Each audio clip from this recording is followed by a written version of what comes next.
నందమూరి అభిమానులకు, ఎన్టీఆర్ అభిమానులకు, కళ్యాణ్ రామ్ గారి అభిమానులకు కృతజ్ఞతలు తెలియజేసుకుంటున్నాను. ఇక్కడికి వచ్చిన మీడియా మిత్రులందరికీ. చెప్పాలంటే ఈ స్క్రిప్ట్ కళ్యాణ్ సార్కి చెప్పినప్పుడు బాగుంది, బట్ మేడం ఒప్పుకుంటేనే చేద్దామన్నారు. అది మేడం చెప్పగానే యాక్సెప్ట్ చేయడంతో ఈ ప్రాజెక్ట్ ముందుకెళ్ళింది. దీన్ని నేను మేడంకి, సార్కి కృతజ్ఞతలు తెలియజేసుకుంటున్నాను. అండ్ మా ప్రొడ్యూసర్స్ నాకు ఏమి ఇబ్బంది పెట్టకుండా హ్యాపీగా ఈ సినిమా చేయడానికి కారణమయ్యారు. థ్యాంక్స్ చెప్తున్నాను సార్.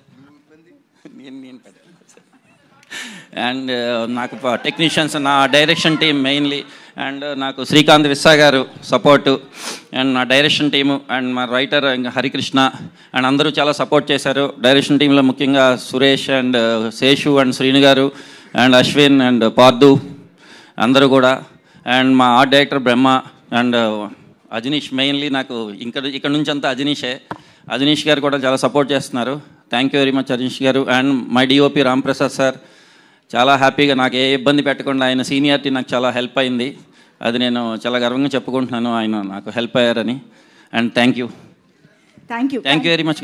ప్రదీప్ గారు, యాక్చువల్లీ ఈ క్యారెక్టర్ విజయశాంతి గారిని తప్పితే ఇంకెవ్వరిని ఊహించుకుని రాయలేము, అసలు క్రియేట్ కూడా చేయలేము. అలాంటిది ఏ ధైర్యంతో రాశారు? అసలు ఈ అమ్మ సెంటిమెంట్ని తీసుకోవడానికి రీజన్ ఏంటి? మాకు చాలా క్యూరియస్గా, ఎక్సైటింగ్గా ఉంది ఈ విషయం గురించి తెలుసుకోవడానికి. యాక్చువల్లీ నేను క్యారెక్టర్ రాసుకున్నప్పుడే మేడం అనుకునే రెడీ చేశాను. రెడీ చేసిన తర్వాత మా ప్రొడ్యూసర్ గారు సార్కి చెప్పే ముందే ఇది ఈ మేడం ఈ కాంబినేషన్ అనుకుంటున్నాను సార్ అని, సార్ యాక్సెప్ట్ చేశారు సునీల్ గారు. తర్వాత హీరో గారి దగ్గరికి వెళ్ళినప్పుడు సార్ కూడా మేడం అని, నేను అంటే కథ చెప్పేటప్పుడే మేడం అని నేరేట్ చేశాను.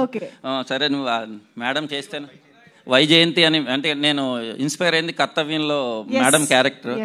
ఆ క్యారెక్టర్ని చూసి అలాంటి క్యారెక్టర్ మళ్ళీ మేడం చేస్తే బాగుంటుంది అనుకున్నాను. అలాగే ఈ క్యారెక్టర్ రెడీ చేశాను. వావ్, చూసారా మ్యామ్, ఈ జనరేషన్లో కూడా మీ ఫ్యాన్స్, మీ క్యారెక్టర్ ఫ్యాన్స్. సో ఎస్, ఇప్పుడు మీరు అమ్మ సెంటిమెంట్ని ఈ సినిమా ద్వారా తీసుకురాబోతున్నారు కాబట్టి మీ రియల్ లైఫ్లో మీ మదర్తో ఉన్న ఏదైనా ఒక ఎమోషన్, ఏదైనా ఒక మూమెంట్ మాతో షేర్ చేసుకుంటారా?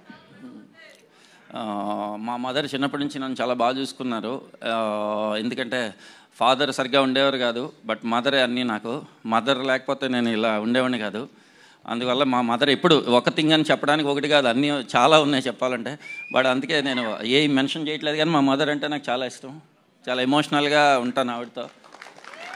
అమేజింగ్. థ్యాంక్ యూ అండి, thank you so much. Thank you very much.